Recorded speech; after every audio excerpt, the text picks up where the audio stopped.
Good evening, ladies and gentlemen, and welcome to this edition of Viewpoint on DBS Television. We've been talking about politics, we've been talking about education, and in tonight's edition of the program, we are talking health issues. That is why we have in the studio health advocates who want to talk to us about health issues related to health, perhaps issues that we have neglected.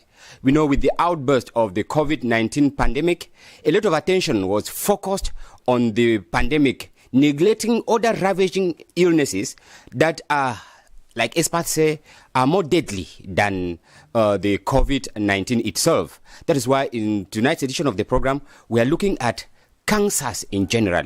Cancers that, is a problem in our society. To talk to us, we have Evelyn Tatamaya. He is a health advocate. He is not new. Good evening, man. Thank you for being there for us.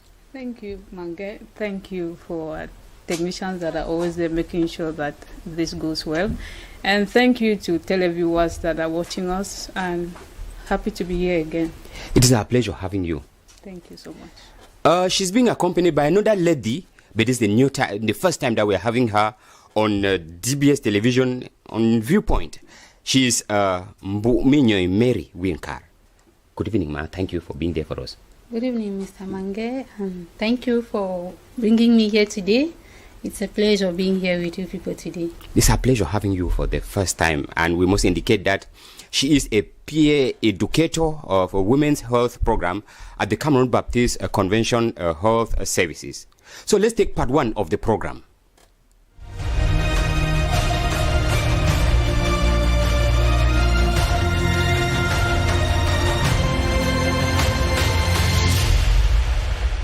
We begin question one. Maya, I begin with you. Cancer care in Cameroon, are the treatment options we do have having any necessary impact on patients' outcome, yes or no? I will answer in two dimensions. Yes. Yes, to a lesser extent, and no, to a greater extent. Yes, to a lesser extent. Okay. Mary will take the same question.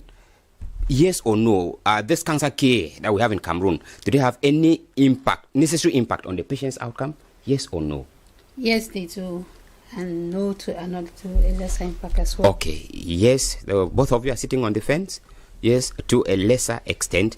Now, take question two, Mary, I remain with you. Opportunities for private sector partners to add value in both private and public sectors. Are we optimizing synergies for maximum impact? Yes or no? Yes, to a lesser extent. Yes, to a lesser extent. Mary says yes to a lesser extent. Maya, are we optimizing, We are. the synergies? We are optimizing it, but to a lesser extent as well. To a lesser extent. Yes. So let's take part two of the program.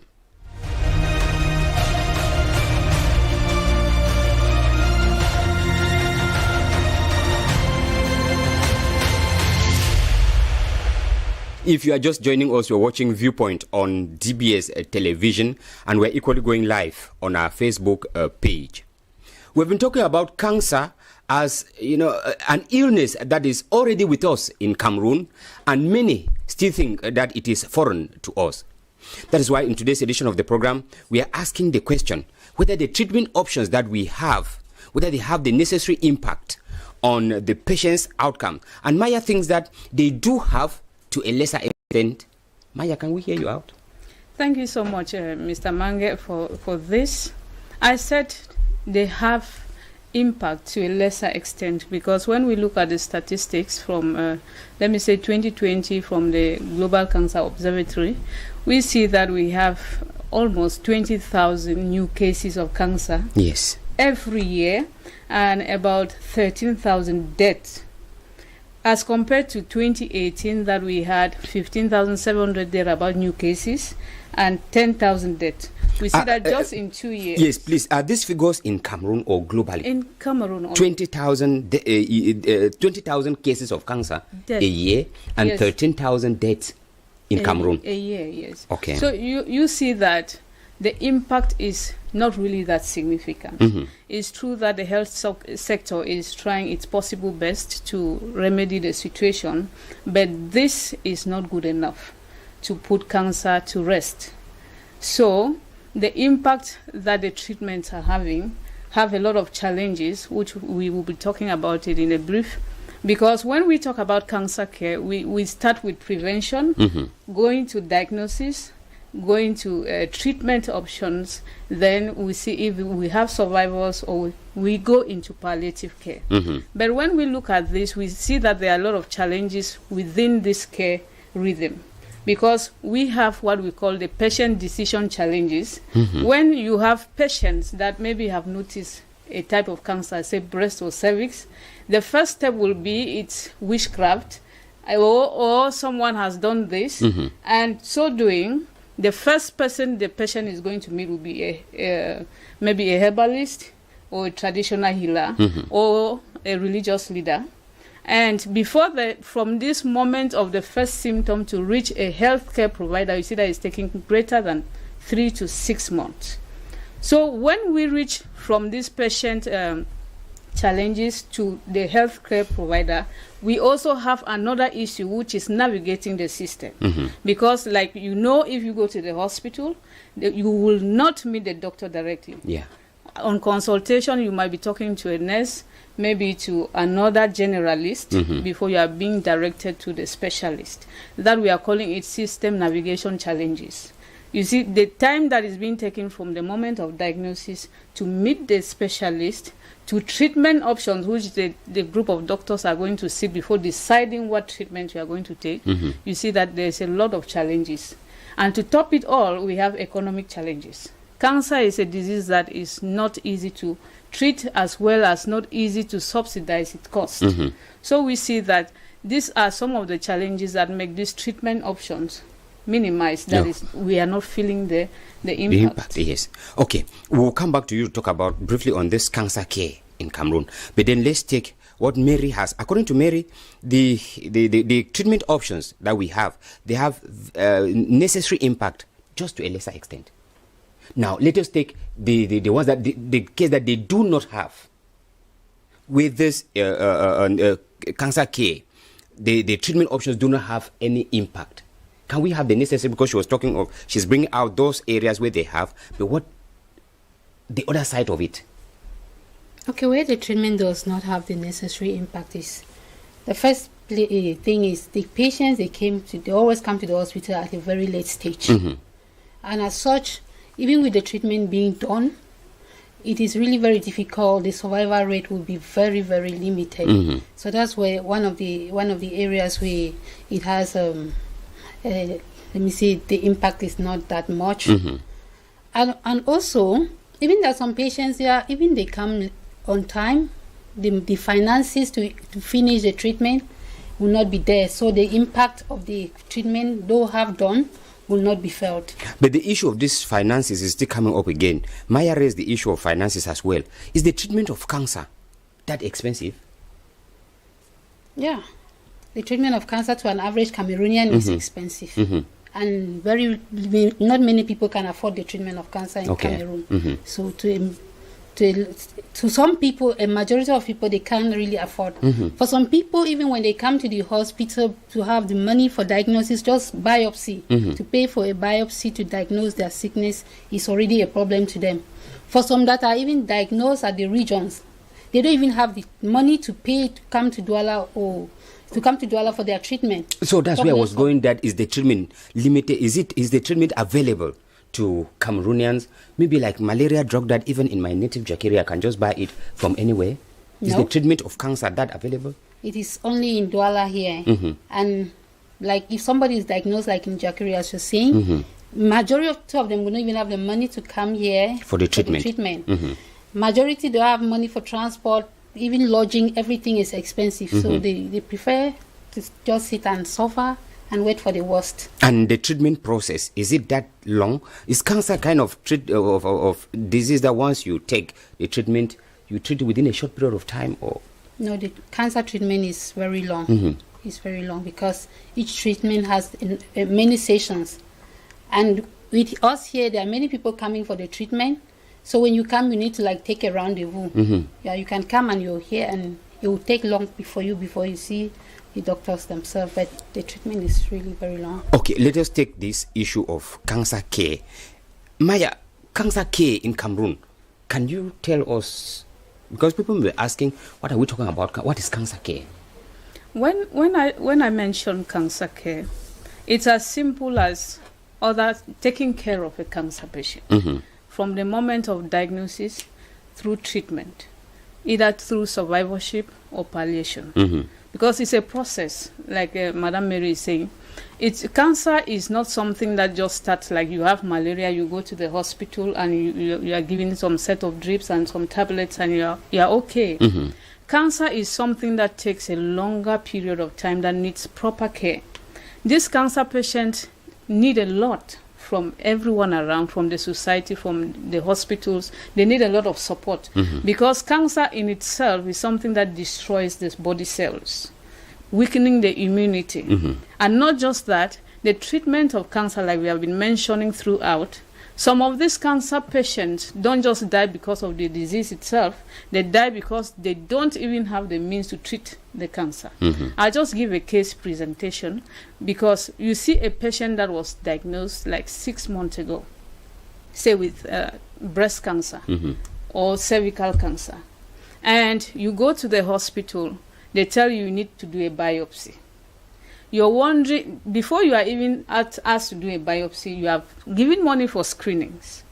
Then you are asked to do a biopsy, which needs money, and it's not little money. And when you do the biopsy, the results might not come in on time as well. It might take 2 to 3 weeks before your results are out. And in the course of waiting, that's how the disease too is increasing, evolving.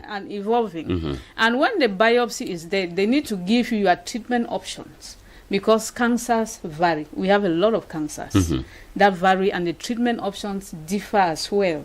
So when the doctors sit together, it's not just one doctor that is going to tell you this is your treatment option, because you have the pathologists that are telling you, those that are doing imaging, you have the oncologists, you have medical oncologists, you have radiation oncologists, you have people, a group of physicians that need to take care of you to make sure you are treated. Okay. Yes, completely. And in the course of doing so, that's hard if it is not tackled on time. That's why she was mentioning that most of these patients appear late. And when they're appearing late, it's difficult to treat, thereby having the figures I just mentioned earlier on. So to have proper cancer care, that really needs to be felt, that the impact needs to be felt in our society, in our country. We need to create awareness. We have been creating a lot of awareness everywhere. And we also need to put a lot of funds into prevention rather than waiting for the disease to reach a level where it's not treatable. That's where it is being neglected, and that's why the impact is not being felt. And when we even talk of the treatment itself, we are mentioning chemotherapy, or let me just call it medical therapies, because it's a group of therapies with medications. Once you finish your medical therapies, they are going to propose you either a surgery or a radiation. Those therapies involve money, and it's not little money. And they are proposing you, maybe you have a chemotherapy session that is 6, 8, or 12, and per session you might be paying 100,000 francs. And when you even come to radiotherapy, you are paying close to 2 million. So imagine, how can an average Cameroonian afford succeed in having that amount? Okay, before we get to Mary is a peer educator, because I want you to talk to us about the contamination. You know, Maya talked of about 20,000 cases yearly, but I wanted you to talk to us about the contamination. Is it an airborne disease, waterborne disease, or we are left at the mercy of nature, that you may get up in the morning and have cancer? Are there ways that we can prevent from catching cancer? Because when you get the contamination rate yearly in Cameroon, at times. Yeah, like for the cervical cancer, where we are primarily based, what causes this cancer is a virus called HPV, and this virus is sexually transmitted. So people that are having multiple partners, sexual partners, they are more at risk of having this cervical cancer. Those who have had many children, women that have delivered severally, they are more at risk of having this cervical cancer. Women also that smoke, they are more at risk. Okay. Women that are having HIV, they are 6 times more at risk than women who don't have. So we can see that those ways, the risks are so many. The risks are really so many. And you can avoid them. Yeah. Lifestyle can be avoided. Like for those with multiple sexual partners, if you choose to have one partner, you will limit your risks.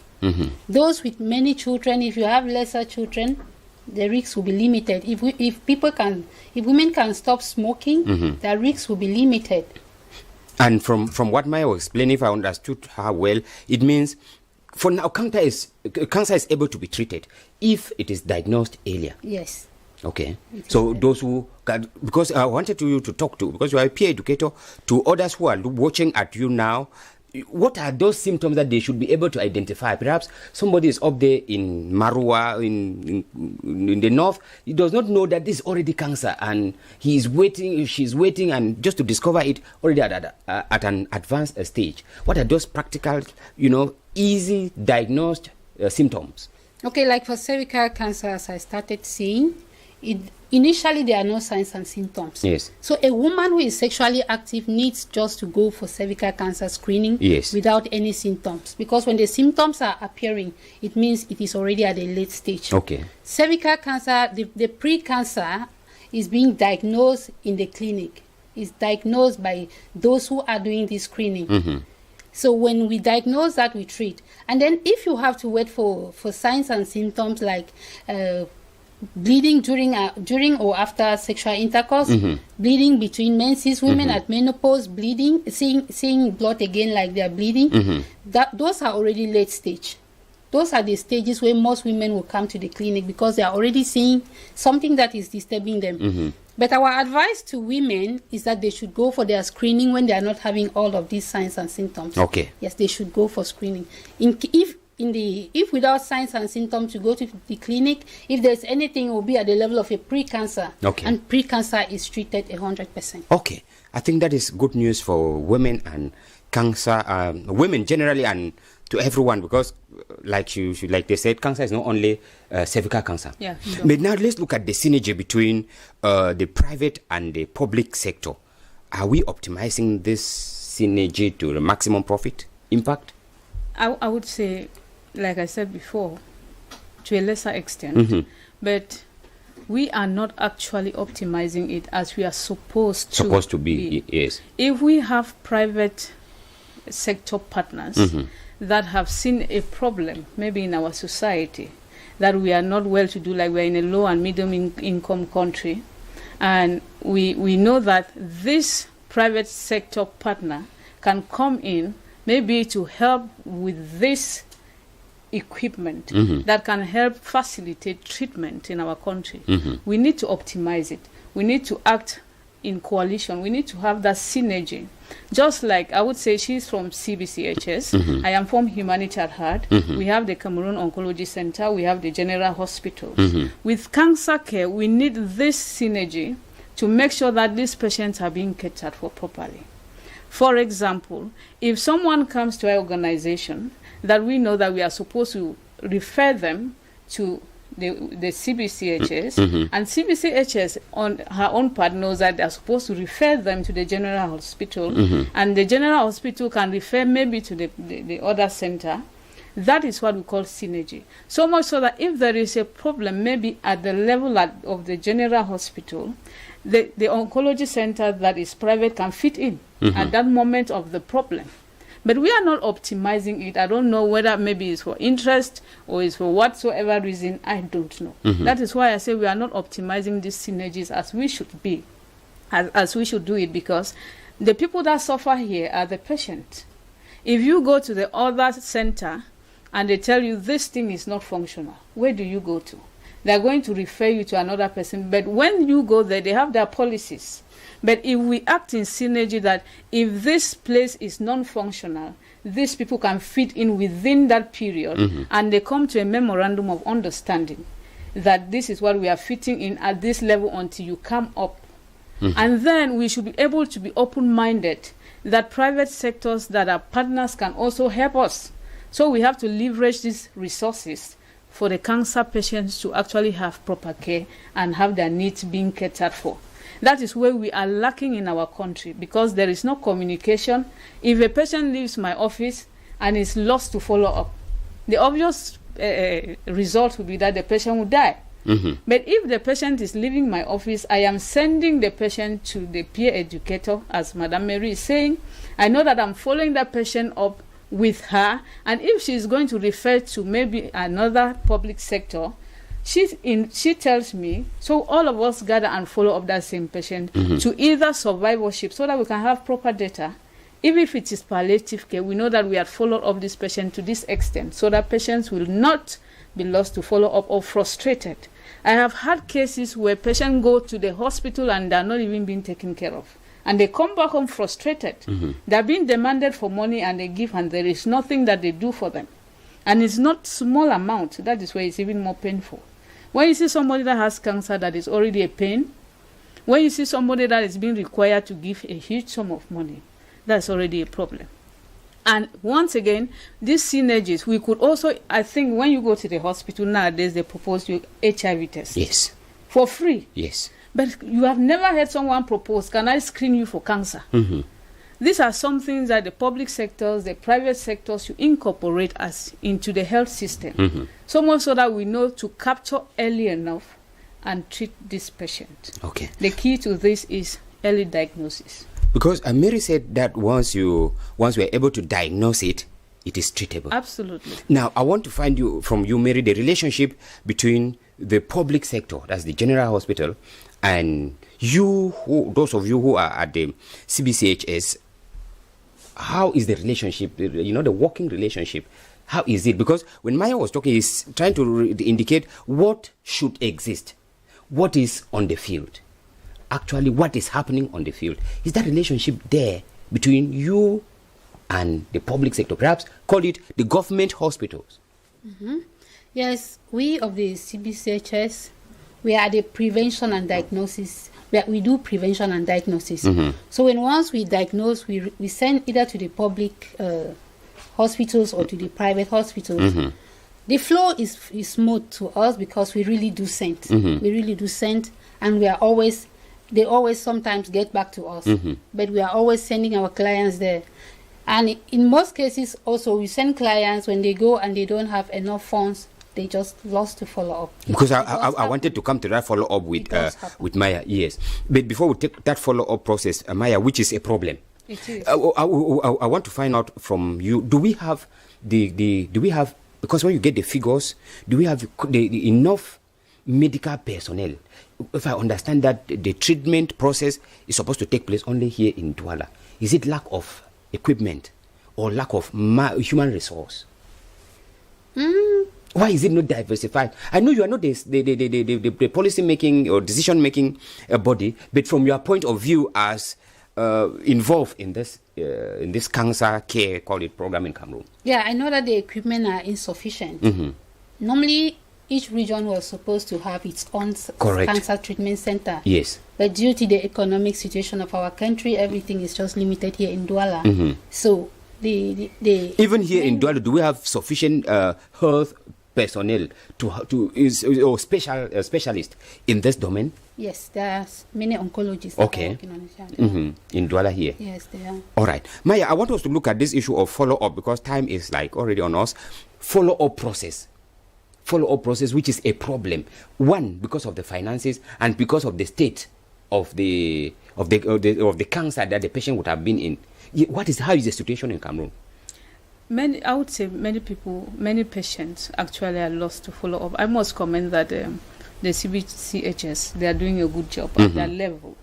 But I must comment, like Madam Mary is saying, when we look at the statistics from our National Cancer Strategic Plan, we have 7 medical oncologists. And when we look at the equipment, we are having just from the public sector, it's just the general hospital that has a radiotherapy machine that is almost coming to end of life. Okay. And when we equally see patients, that's why you see many patients that are sent to the general hospital might not be attended to, and not even attended to, because there are many of them. If you have about 300 patients awaiting radiation therapy, not everybody is going to get treated at the same time. And cancer is not something that wait. It's not like a disease that you say wait. Yes. For the next patient. No, it is evolving. It is deepening. The moment you sit, that's how it is increasing. And when I say patients are, the only thing I am crying here as a health advocate is that there should be proper synergy. We should be able to leverage resources. Cancer care in Cameroon is underfunded. That is where we are having problems. Cancer care in Cameroon is not considered as a priority. Just like we have HIV, we have tuberculosis. You could go to you see malaria, you will see posters posted everywhere. There are free screenings everywhere. But if you don't have January to talk about cervical cancer, or mass screenings maybe in October, that is all about cancer. And patients are actually dying, especially during this COVID-19. COVID-19 has not come to relocate cancer to stand still. It's still existing. So patients are lost to follow up, one, because of transportation, two, because of masses of people awaiting radiation, because of maybe beliefs, the myth, the misconceptions, and many of them don't even reach the hospital. So the misconception comes from ignorance. Absolutely. Because they think that it is witchcraft is kind of... yes. Many patients believe from a start that it's witchcraft. Some run to their pastors for prayers, which is not a bad idea.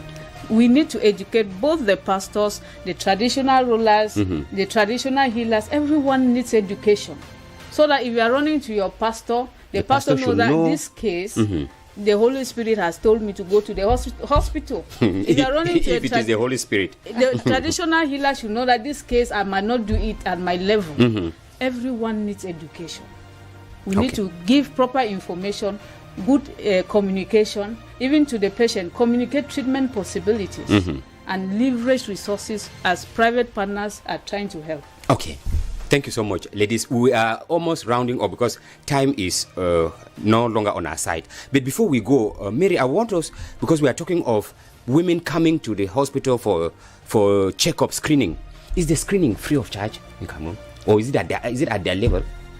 Yes, the screening is, first of all, the screening is not free of charge, but we just take a token, a fee. A token fee is not expensive. An average Cameroonian can afford. That's why I was asking whether the fee is within reach for an average Cameroonian. Yes, it is within reach. Okay, and so we are rounding up with the message to women that, especially, that they should go out to the various health. Is it done everywhere? I think it's practically only here in Douala.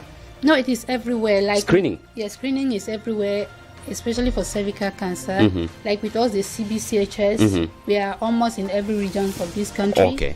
And we have hospitals everywhere that we are doing screening. From Monday to Saturday, we are working. All right. Thank you so much, ladies, for being there. Like this for the first time that you were there. Thank you so much. Thank you. Thank you. Maya, thank you for being there. Thank you so much. Ladies and gentlemen, that is all we prepared for today's edition of the program. Up next would be the news in the English language. Until we meet again, have a blessed evening and goodbye.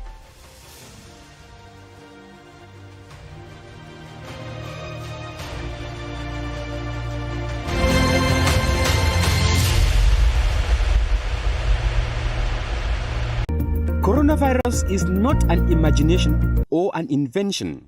It is a real threat that spares no one. We are already counting so many casualties the world over.